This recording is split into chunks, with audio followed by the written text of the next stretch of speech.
Where did those 50 years go? Welcome back to Still Groovy, the show about good living, hard-won wisdom, and staying hopeful in a broken world. I'm Sunshine, and this is my Marty. Today we're talking about building things that last, and we're going to use software as our teacher, because it turns out coders figured out something the rest of us really need to hear.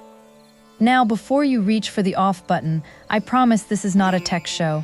I barely tolerate the 17 screens in Marty's office as it is. It's 10 servers and a supercomputer, sweetheart, and they're all very tidy. They are not tidy, Marty. There are cables. There are intentional cables.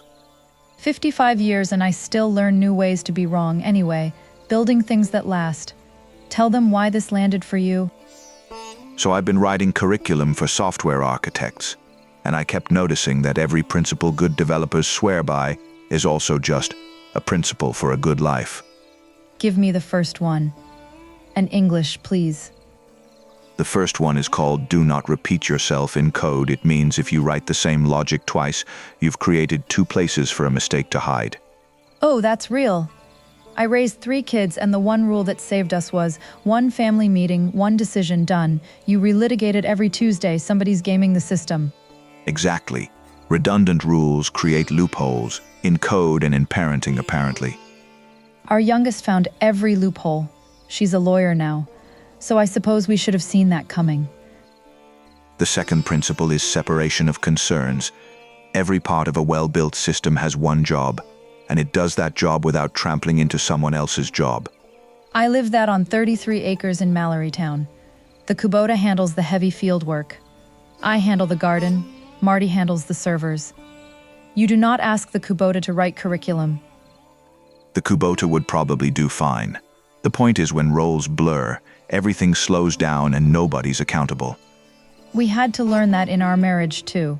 When Marty got sick, really sick, 1990 and after, I was doing everything, and I nearly disappeared trying. She kept the whole household running while I was figuring out how to run dialysis from the bedroom. We eventually got clear on who owned what, and that clarity was a lifeline. It wasn't glamorous. It was a lot of spreadsheets and prayer. But it worked because we stopped overlapping and started trusting. Third principle, and this one's my favorite, fail fast. Good software is designed to surface its errors immediately, loudly, where you can see them, instead of letting a small crack grow silent and deep. That is genuinely the hardest one for humans, because we are wired to hope the small crack just goes away. It never goes away. I watched that in the penny stock world on the Toronto Stock Exchange in the 80s.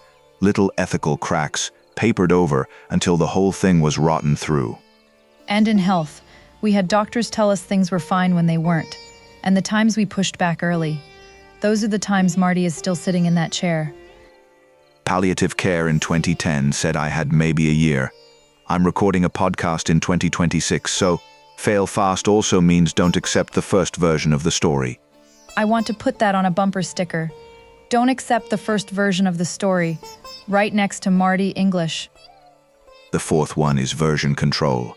In software, you never just save over your old work. You keep a record of every change, so you can always go back and understand what happened. That's a journal. He just described a journal. People. I described a journal. Yes, or letters, or the stories you tell your grandkids. Terry and Robbie asked me last summer how I stayed curious when everything kept going wrong. And what did you tell them? I told them I kept the log. Every version of the problem, every attempt, what worked, what didn't. The record is what keeps you from solving the same crisis twice in a panic. Our grandkids Terry and Robbie do this naturally. They have their own show and they script it. They review it. They note what landed 15 years old and they already get it.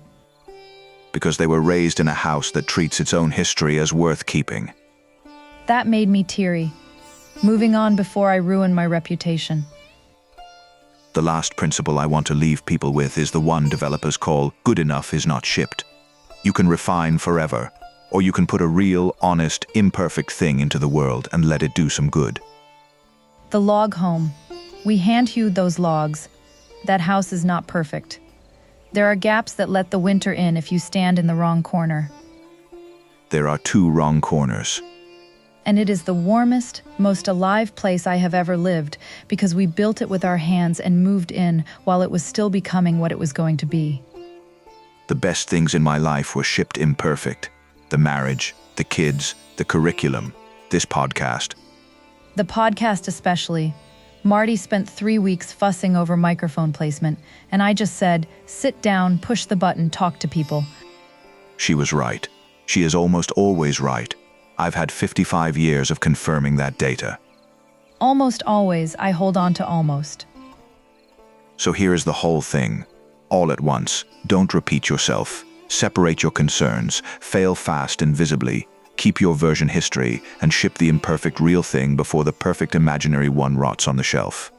That's a life. That's just a description of how to live a life. It really is. And the reason software developers had to write it down formally is the same reason we're saying it out loud. Because under pressure, every one of those instincts reverses itself. Under pressure, you repeat yourself. You blur all the roles, you hide the cracks, you erase the history, and you wait for perfect. And then you wonder why nothing holds. But you've got something those early systems didn't. You've got people. The whole architecture works better with someone who will look at you and say, Marty, English. 55 years is a long build cycle. We are still in active development. No end-of-life date in sight. Take care of each other. We'll see you next time on Still Groovy.